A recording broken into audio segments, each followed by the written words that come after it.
नमस्कार, आप सभी को दीपावली की ढेरों शुभकामनाएं और न्यूज नेशन में आपका स्वागत है। हमारी इस खास पेशकश में खास इसलिए क्योंकि हम आपको बताएंगे कि अपने त्योहार को आप खास कैसे मना सकते हैं। इसी पर आज हम बात करेंगे और जो मेरे साथ मेहमान जुड़े हैं उनका परिचय पहले मैं आपसे करवा देती हूँ।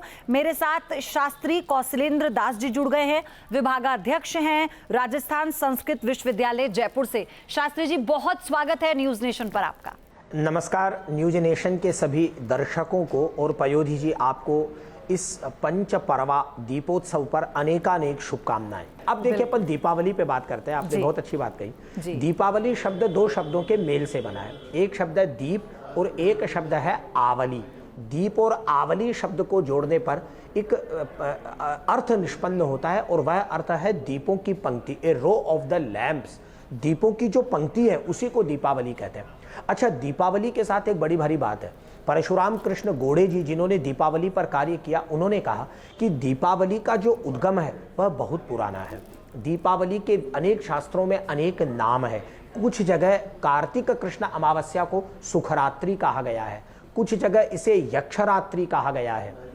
और यक्षरात्रि का तात्पर्य, यक्षरात्रि कामसूत्र जब वात्स्यायन ने लिखा, वात्स्यायन ने दीपावली की रात्रि को यक्षरात्रि के रूप में कहा, जिस पर टीका करते हुए 11वीं शताब्दी में पंडित यशोधर ने, जिन्होंने कामशास्त्र पर जयमंगला नाम की टीका की, उसमें उन्होंने कहा यह जो यक्षरात्रि है यह कार्तिक कृष्ण अमावस्या की रात्रि है। कालांतर में प्राकृत भाषा में अपभ्रंश में इसी यक्षरात्रि को जखरत्ती के नाम से कहा जाने लगा। अब ये दीपावली का इतना महत्व है। अच्छा, केवल वैदिक सनातन धर्मावलंबी ही नहीं, जैन धर्म के 24वें तीर्थंकर भगवान महावीर इसी दीपावली पर महानिर्वाण को प्राप्त हुए। अतः उनके जो 18 राजा थे, जो राज्य परिषद थी, उन्होंने एक वाक्य कहा। उन्होंने कहा कि मूर्त ज्ञान का प्रकाश फैलाने वाले मूर्त महावीर तो चले गए हैं, वे अमूर्त हैं, एब्स्ट्रैक्ट में चले गए, अब वे अमूर्त हो गए। आइए अब हम दीपों से बना हुआ प्रकाश करके ज्ञान को फैलाएं। तो महावीर भगवान महावीर स्वामी से भी दीपावली का पर्व जुड़ा। सिखों के यहाँ हरगोविंद जी जे, उनको ग्वालियर के वहाँ से मुक्ति हुई तो सिखों से भी जुड़ा, बुद्धिज्म से जुड़ा। तात्पर्य यह है कि यह जो कार्तिक की अमावस्या है, यह अमावस्या वैदिक काल से लेकर, पौराणिक काल से लेकर, धर्मशास्त्र के ग्रंथों से लेकर आज तक जैनिज्म, बुद्धिज्म और सबको करके एक ऐसे केंद्र पर लाकर एक सम्मिलन एकत्रित कर देती है कि प्रत्येक भारतीय के मन में एक इस प्रकार का उल्लास प्रकट होता है जो अनोखा है। इतना ही नहीं, अपन यदि बात करें पाकिस्तान में जो मुल्तान है, वहाँ एक 16वीं शताब्दी में बड़े भारी विद्वान हुए थे अब्दुल रहमान। उन्होंने एक ग्रंथ लिखा संदेश वाहक, जो प्राकृत भाषा का है। उसमें उन्होंने लिखा कि जब इतने दीपों का प्रकाश फैल गया तो दीपावली को अंधेरा कहाँ चला गया। उन्होंने इसका काव्यात्मक वर्णन करते हुए लिखा, अखी ही बीच, अरे महिलाओं के द्वारा जो काजल लगाया जाता है दीपावली पर, वह प्रकाश के द्वारा खाया गया वह अंधकार है जिसके रूप में अज्ञान को उसने ग्रहण कर लिया है। वह काजल के रूप में उन महिलाओं की शोभा को बढ़ाता है। इस प्रकार से आईने अकबरी में दीपावली का बड़ा सुंदर वर्णन है, जैनिज्म में दीपावली का वर्णन है, बुद्धिज्म में दीपावली का वर्णन है, पुराणों में, धर्मशास्त्र के ग्रंथों में, ज्योतिष में तो दीपावली के वर्णन की जितनी बात की जाए उतनी कम है। कई देशों में भी दीपावली मनाई जाती है क्योंकि वहां अपनी मान्यताएं हैं, अपनी माता लक्ष्मी कौन, जो हमें श्री देती।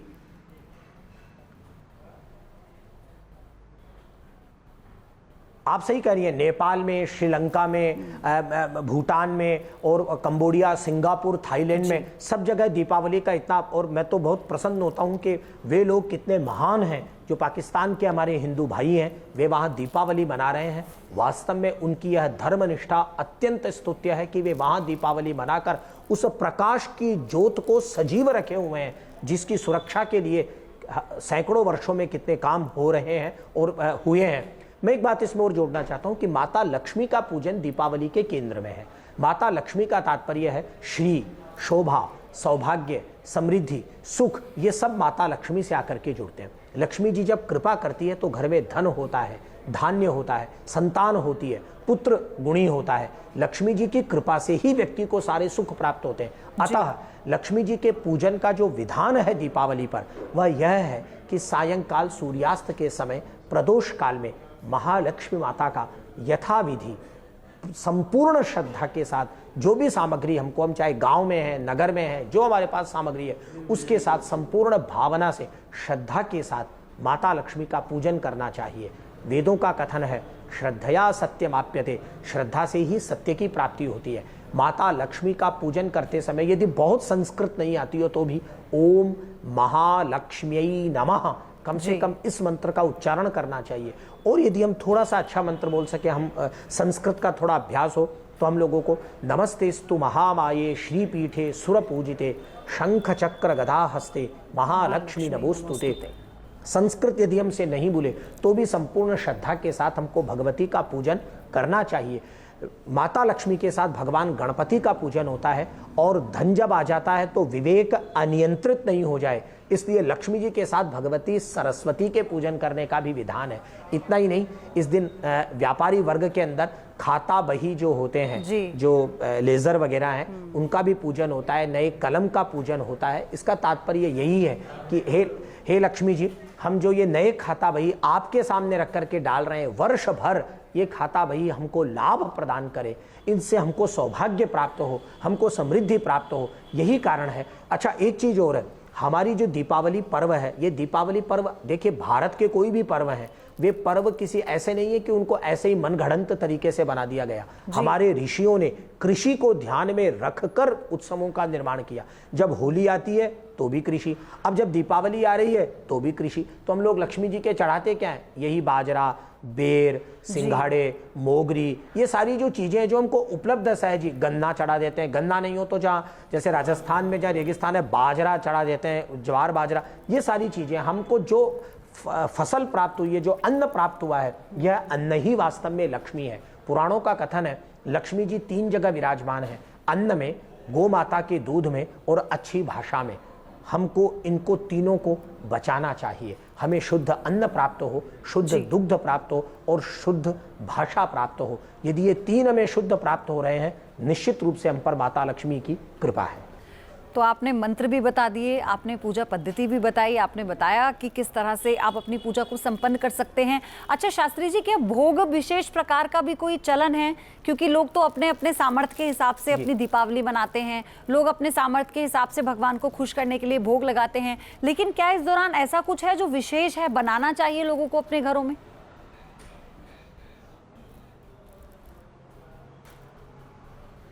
देखिए, आपने बहुत अच्छा प्रश्न किया पयोधी जी, लेकिन मैं एक बात कहना चाहता हूँ। शास्त्र ने लक्ष्मी पूजन का विधान किया, न तो किसी सामग्री का उल्लेख किया है, न किसी भोग का उल्लेख किया है, न कोई दक्षिणा का उल्लेख किया है। यह आपके सामर्थ्य के अनुसार है। गरीब आदमी अपनी झोपड़ी में मना रहा है, धनिक आदमी अपने महल में मना रहा है, कोई कहाँ मना रहा है, जिसकी जैसी भावना है, जिसकी जैसी श्रद्धा है। क्योंकि भगवान भाव को ही ग्रहण करते हैं, भगवान भोग को ग्रहण नहीं करते हैं। और किसी के पास क्या सामर्थ्य है कि वह लक्ष्मी जी का सविधि पूजन कर सके? जो किसी के पास है वह सब तो लक्ष्मी जी का ही है। अतः किसी सामग्री की अनिवार्यता नहीं है, किसी भोग की अनिवार्यता नहीं है, किसी दक्षिणा की अनिवार्यता नहीं है। जो आपके घर में बना है, जो आपके पास है। गीता में भगवान ने कहा, पत्रम पुष्पम फलम तोयम यो मे भक्त्या प्रयच्छति। भगवान ने कहा, मुझे कोई पत्र चढ़ाए, पत्ता चढ़ाए, बोले ये भी नहीं मिले तो बोले जल चढ़ा दे। तो यदि कोई आदमी अंजलि भर के जल भी चढ़ा देता है भगवान को, इतना भी नहीं हो, हाथ जोड़ के यदि कोई नमस्कार कर लेता है भगवान को, उससे ही भगवान प्रसन्न हो जाते हैं। क्योंकि संसार में किसी मनुष्य का यह सामर्थ्य नहीं है कि वह भगवान को कुछ चढ़ा सके। जो उसके पास है वह तो सब भगवान का, ये तेरा तुझको अर्पण क्या लागे मेरा। अतः हमारे पास जो सामग्री है, जो व्यवस्था है, जैसा हमारे पास सुविधा प्राप्त है, उसके अनुसार हमको देवताओं का पूजन करना चाहिए। बिल्कुल। और सबसे बड़ी बात यह है कि भगवान सच्ची श्रद्धा से प्रसन्न होते हैं, ना कि 56 भोग से। और वो नाना प्रकार के जो तोहफे आप लाते हैं और सोचते हैं कि प्रभु और भगवान के चरणों में रख देंगे तो वो प्रसन्न हो जाएंगे, वो तो ईश्वर हैं। तो आप एक अच्छी भक्ति, सच्ची भक्ति से अगर कुछ भी मांगेंगे तो आपको जरूर मिलेगा। तो हमारी इस खास पेशकश में इतना ही। न्यूज नेशन के परिवार की तरफ से आप सभी को दीपावली की ढेरों शुभकामनाएं।